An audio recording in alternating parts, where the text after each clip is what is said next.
सबसे पहले तो मैं पूरे देशवासियों का बहुत बहुत धन्यवाद कहना चाहती हूँ, आप मीडिया पर्सन्स का भी, क्योंकि आप लोग ही हम लोगों को इतना through out the journey wrestling में आपने सपोर्ट किया है। तो मैं उम्मीद करती हूँ कि मैं आपकी उम्मीदों पे खरा उतरूँ बिल्कुल। और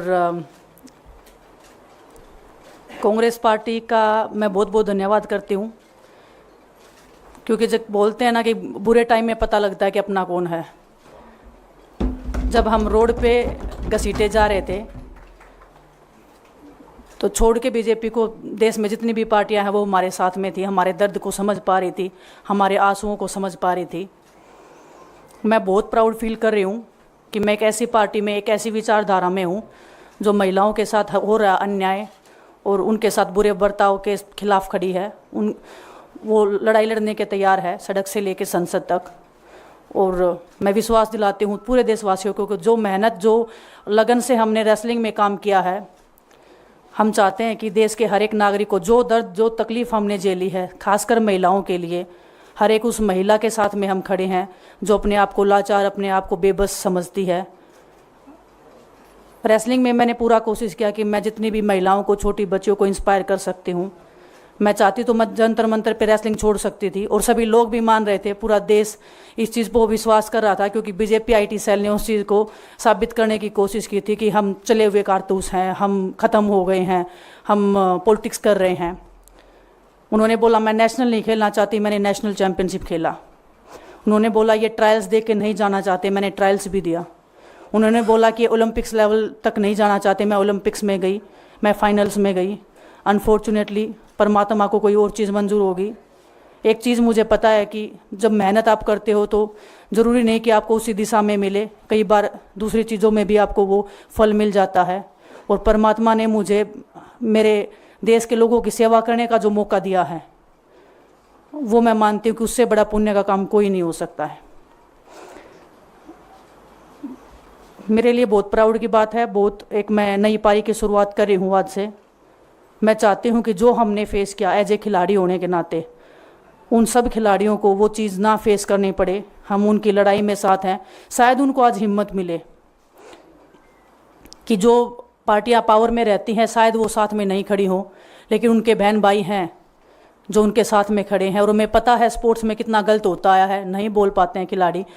आप हमसे देख लो, बजरंग के ऊपर डोप का बैन लगा दिया 4 साल का, सिर्फ किसी लिए कि सिर्फ उन्होंने आवाज़ उठाई थी हमारे साथ बैठ के। तो उसका भुगतान हम कर रहे हैं, आज तक कर रहे हैं, लेकिन हम डरेंगे नहीं, पीछे नहीं हटेंगे। जो लड़ाई थी वो जारी है, ख़त्म नहीं हुई है। कोर्ट में हमारा केस चल रहा है, वो लड़ाई भी हम जीतेंगे, ज़िंदगी की जंग भी हम जीतेंगे। खेल में जैसे हमने कभी हार नहीं मानी है, तो हम इस नए प्लेटफॉर्म पे जो आ रहे हैं, देश की सेवा का भाव, और सिर्फ बोलने तक सीमित नहीं रहेगा ये। हम दिल से हमने खेल किया है और दिल से हम ये काम करेंगे, जी जान से मेहनत करेंगे, अपने लोगों के बीच में रहेंगे। जो भी हम अपने लोगों का भला कर सकते हैं, चाहे कितना ही % हमारे हाथ में होगा, वो हम करने की कोशिश करेंगे। और मैं अपनी बहनों को बताना चाहती हूँ कि आपकी बहन आपके साथ में है। किसी भी मुसीबत में, किसी भी पल, किसी भी क्षण आप ऐसे मत समझना कोई भी आपके साथ में नहीं है। जब कोई नहीं खड़ा होगा तो मैं आपके साथ में ज़रूर खड़ी रहूँगी, कांग्रेस पार्टी आपके साथ में ज़रूर खड़ी रहेगी। ये हमने फील किया था, और मैं वादे से कह सकती हूँ, दावे से कह सकती हूँ कि बिल्कुल आपके साथ भी खड़े रहेंगे। बहुत बहुत धन्यवाद आप सबका। धन्यवाद दिनेश जी। मैं बजरंग पुनिया जी से आग्रह करूंगा कि वो अपने विचार आपके सामने रखें। सभी को नमस्कार।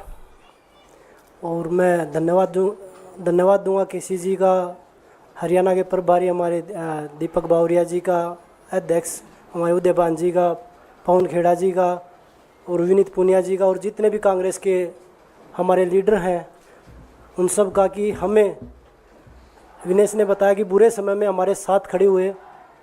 जो आज बीजेपी की आईटी सेल बोल रही है कि इनका मकसद तो सिर्फ राजनीति करना था, हमने तो उनको लेटर भेजा था, वो जब भी नहीं आए। हमने तो बीजेपी के जो सांसद थी, जितनी भी महिला सांसद थी, उनके घर पे लेटर दिया था, वो फिर भी उन बच्चियों के साथ नहीं खड़े हो पाए।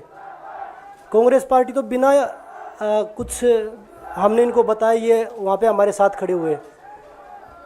तो देश की बेटियों की जो आवाज़ उठाई उसका भुगतान हम कर रहे हैं। लेकिन ये चीज़ हमें पता लग गई कि जो अत्याचार बेटियों पे हुआ जंतर मंतर पे, उसके साथ सिर्फ बीजेपी पार्टी खड़ी हुई और सभी पार्टी हमारे साथ खड़ी थी। और जो भी आज हम इस पे कांग्रेस पार्टी में आए हैं, मैं धन्यवाद देता हूं सभी का।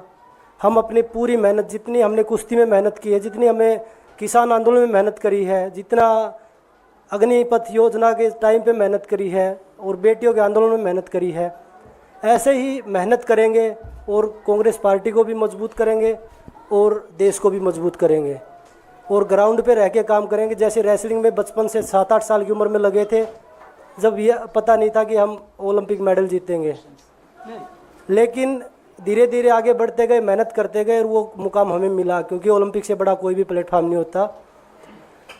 और जिस दिन विनेश फाइनल में गई, उस दिन पूरा देश जोश में था, पूरा जश्न हुआ।